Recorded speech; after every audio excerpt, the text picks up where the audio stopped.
आप सभी को गुड मॉर्निंग एग्जाम वर्ल्ड के ऑनलाइन प्लेटफॉर्म पर आप सभी का स्वागत है। मैं आपको बता दूं कि हम लोग बिहार बोर्ड क्लास 10th के राजनीतिक विज्ञान का पहला चैप्टर लोकतंत्र में सत्ता की फायदारी पढ़ रहे, जिसका आज हमारा 5वां लेक्चर है। अगर आप हमसे यूट्यूब पर जुड़कर पढ़ना चाहते हैं तो हमारा चैनल है मिस्टर एक्सपर्ट गुरु जी, जिस पर आप जुड़ के हमारे साथ इस क्लास को देख सकते हैं और एक एग्ज़ाम की अच्छी तैयारी कर सकते हैं। एक बिहार बोर्ड की क्लास 10th की तैयारी को आप कंटिन्यू कर सकते हैं। और आइए हम लोग पिछली कक्षाओं में कुछ हमने देखा था और उसके आगे आज हम फिर क्लास को कंटिन्यू करते हैं। तो देखेंगे सामाजिक विभिन्नता क्या होती है। सामाजिक विभिन्नता क्या होती है। सामाजिक विभिन्नता क्या होती है। सामाजिक विभिन्नता क्या होती है। तो समाज के विभिन्न समाज के विभिन्न जाति, धर्म, भाषा अथवा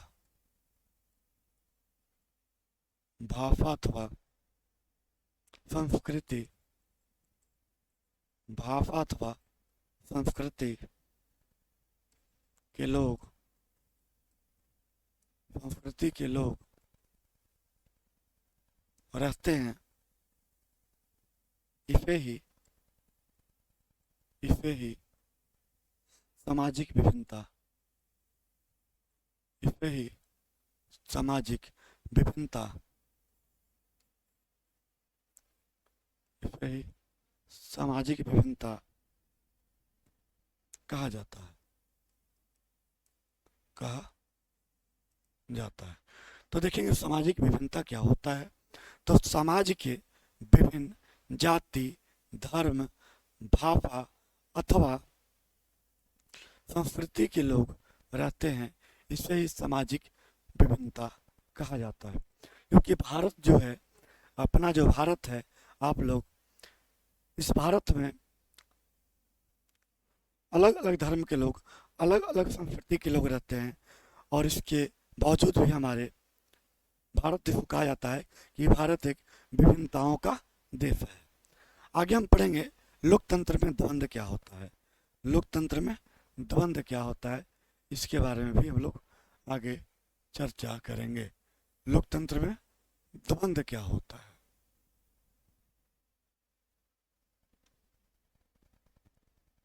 लोकतंत्र में द्वंद्व क्या होता है। लोकतंत्र में द्वंद्व क्या होता है।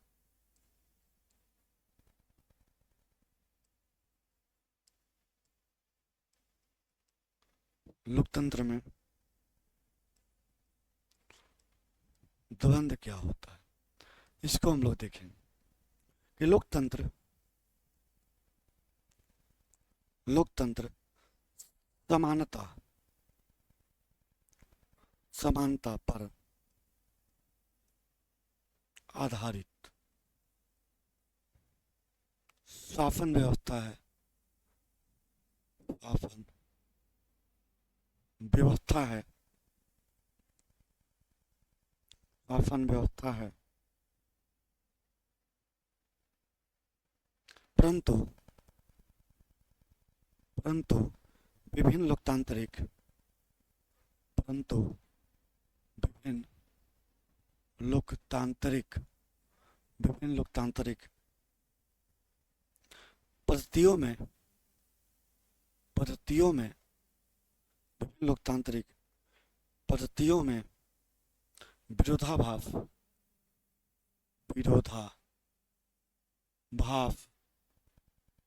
की कई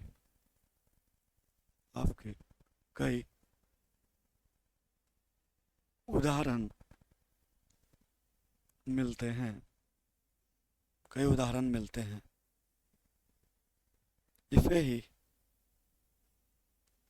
ही लोकतंत्र में द्वंद्व कहा जाता है। लोकतंत्र में द्वंद्व कहा जाता है। तो देखेंगे लोकतंत्र में द्वंद्व क्या होता है। एक बार लोकतंत्र में द्वंद्व को हम लोग समझेंगे कि लोकतंत्र में द्वंद्व क्या होता है।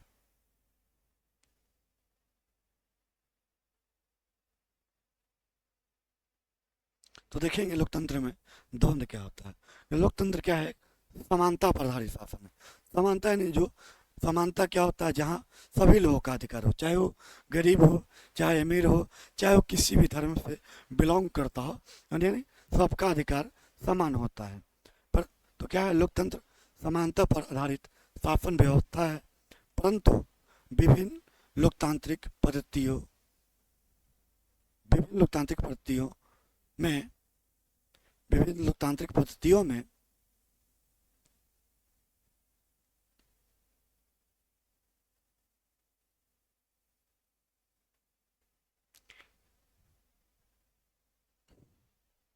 पद्धतियों में विरोधाभास के विरोधाभास के कई उदाहरण मिलते हैं। इसे ही लोकतंत्र में द्वंद्व कहा जाता है। जैसे आप लोग देखते होंगे कि मान के चलिए, अगर कोई भारत में आप जातिगत व्यवस्था को देख ले, और ये आपका भारत में जातिगत जो व्यवस्था है एक लोकतंत्र का द्वंद्व का ही उदाहरण है। लेकिन हमारा जो संविधान जो है जातिगत व्यवस्था को हटा दिया है। हमारा जो संविधान कहता है कि भाई जाति के नाम पर भी किसी तरह का भेदभाव नहीं होना चाहिए।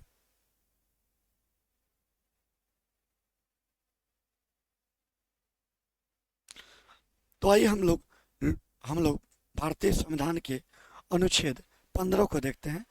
भारत का संविधान का अनुच्छेद 15 क्या बताता है, इसके बारे में हम लोग थोड़ा डिस्कस करेंगे।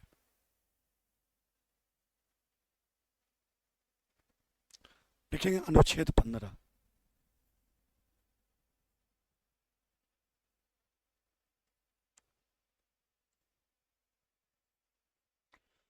लिखेंगे धर्म, लिंग, भाषा अथवा जन्म स्थान अथवा जन्म स्थान के आधार पर जन्म स्थान के आधार पर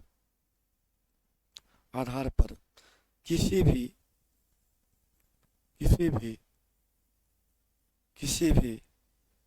नागरिक के साथ किसी भी नागरिक के साथ भेदभाव नहीं किया जाएगा। भेदभाव नहीं किया जाएगा।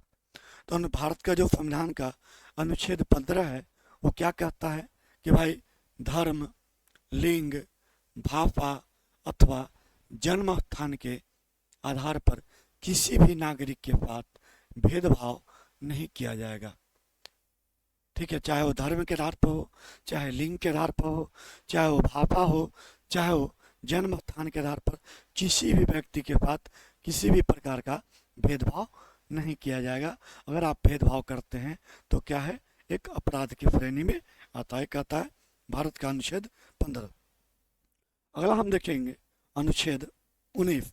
भारत का अनुच्छेद 19 क्या कहता है?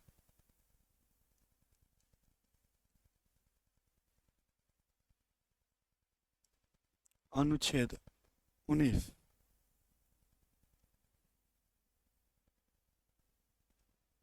अनुच्छेद 19 तो लिखेंगे कि भारत के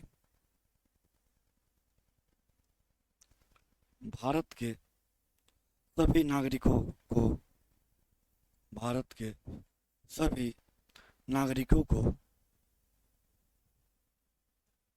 नागरिकों को नागरिकों को देश में कहीं जाने, निवास करने यानी रहने, निवास करने निवाफ करने, बेवफाई करने, बेवफाई करने आदि का, आदि का समान अधिकार प्राप्त, समान अधिकार, अधिकार प्राप्त, समान अधिकार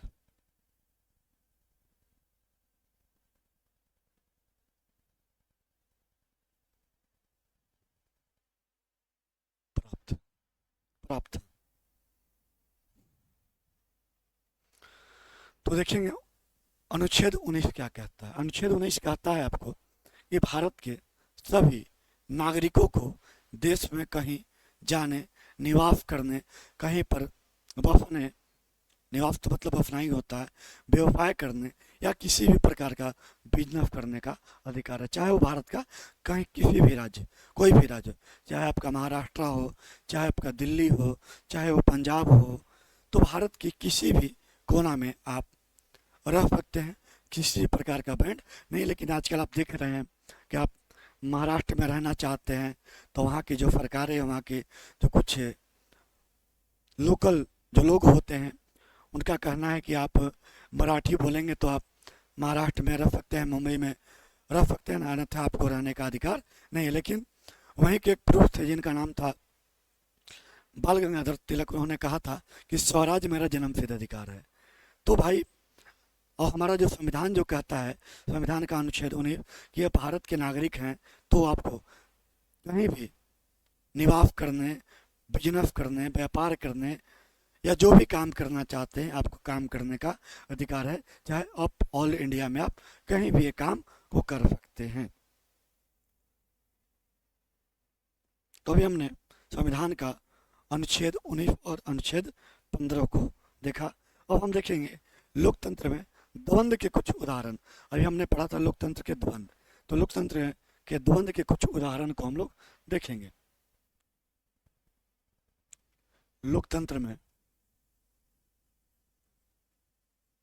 लोकतंत्र में द्वंद्व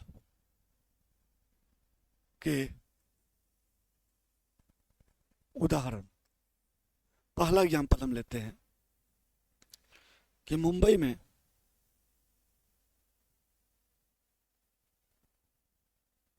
मुंबई में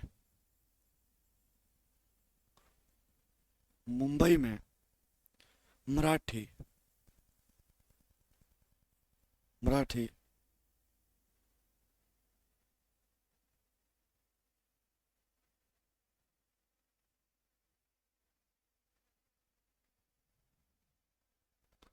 मराठी लोगों की लोगों की भावना भावना भड़काकर भड़काकर उत्तर भारतीय उत्तर भारतीय हिंदी भाषी हिंदी भाषी हिंदी भाषी हिंदी भाषी नागरिकों को नागरिकों को हिंदी भाषी नागरिकों को बेरहमी से बेरहमी से पीटा गया पीटा गया और और मुंबई मुंबई छोड़ने को मजबूर किया गया मजबूर किया गया। एक और एग्जाम्पल लेते हैं लोकतंत्र में द्वंद्व का। रेलवे भर्ती बोर्ड की परीक्षा में बोर्ड की परीक्षा में मैसूर में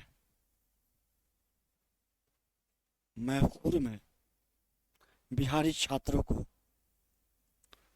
बिहारी छात्रों को, बिहारी छात्रों को, बिहारी छात्रों के साथ, बिहारी छात्रों के साथ, बिहारी छात्रों के साथ मारपीट की गई, मारपीट की गई, मारपीट की गई। तो हमने देखा लोकतंत्र में द्वंद्व के उदाहरण। अभी मैंने आपको वही बताया कि जैसे भारत का एक राज्य है महाराष्ट्र, और महाराष्ट्र में जो हमारे उत्तर बिहारी हिंदी भाषी राज्य को, लोगों को जबरन पीटा जाता है और बोला जाता है कि अगर आपको यहाँ रहना है तो आप मराठी बोलिए, नहीं तो आप इस मुंबई को छोड़ दीजिए। ये हमने आपको लोकतंत्र के द्वंद्व का उदाहरण आपको बताया। अब हम बात करें थोड़ा सा मुंबई के बारे में। तो मुंबई के बारे में एक बार थोड़ा सा हम लोग चर्चा कर लेते हैं। अगर मुंबई है क्या, मुंबई के बारे में हम लोग थोड़ा सा चर्चा करते हैं।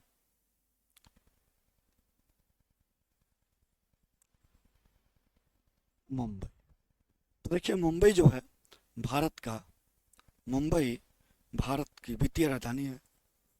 मुंबई भारत की, मुंबई भारत की वित्तीय राजधानी है। मुंबई भारत की वित्तीय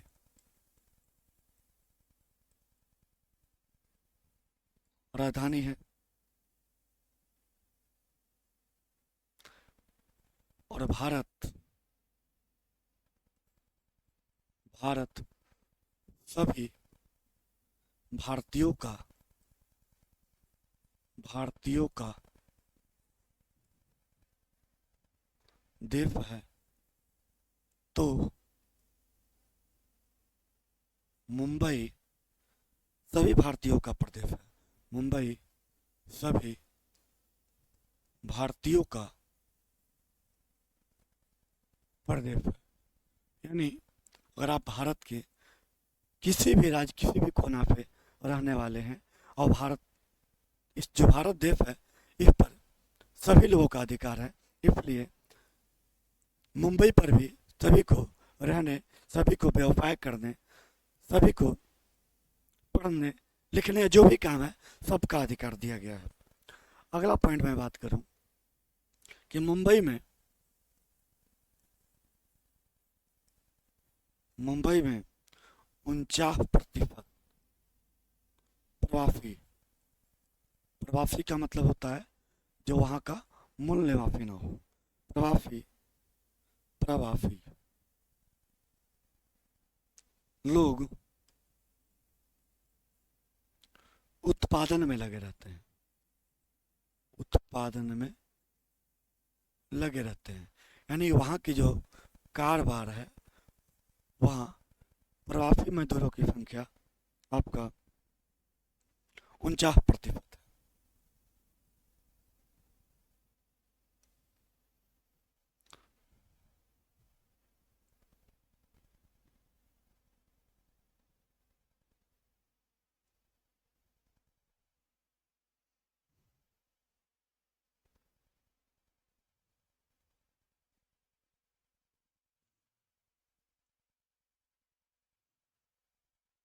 नेक्स्ट पॉइंट में बात करूं, मुंबई में, मुंबई में उत्तर भारतीय, उत्तर भारतीय हिंदी भाषी, हिंदी भाषी, हिंदी भाषी लोग विशेषकर, विशेषकर बिहार, विशेषकर बिहार और उत्तर प्रदेश, बिहार और उत्तर प्रदेश, प्रदेश के लोगों के, लोग के लोगों के लोगों को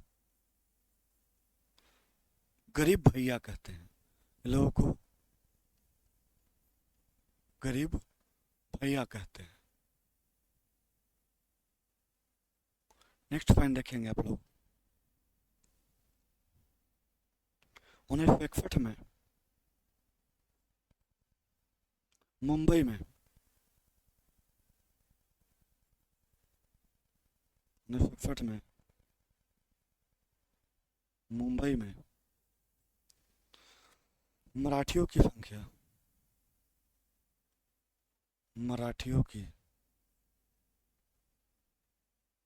संख्या 34% थी, जो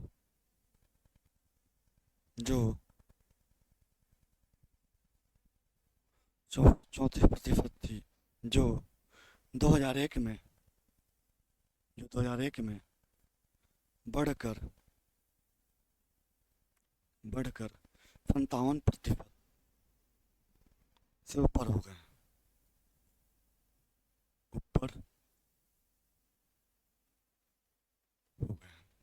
तो हम लोग थोड़ा सा मुंबई के बारे में एक बार डिस्कस कर लेते हैं। तो मुंबई क्या है? तो मुंबई आप याद रखेंगे कि भारत की वित्तीय राजधानी है, और भारत सभी भारतीयों का एक देश है। तो मुंबई सभी भारतीयों का प्रदेश है। मुंबई में 49% यानी प्रवासी लोग रहते हैं, जो गैर मुंबई वाले यानी बाहर, मुंबई से बाहर के लोग रहते हैं। मुंबई में उत्तर भारतीय हिंदी भाषी लोगों को, खासकर विशेषकर बिहार उत्तर प्रदेश के लोगों को गरीब भैया जी कहा जाता है। जबकि 1961 में मुंबई में मराठों की संख्या 34% थी, जो 2001 में बढ़कर 57% हो गई।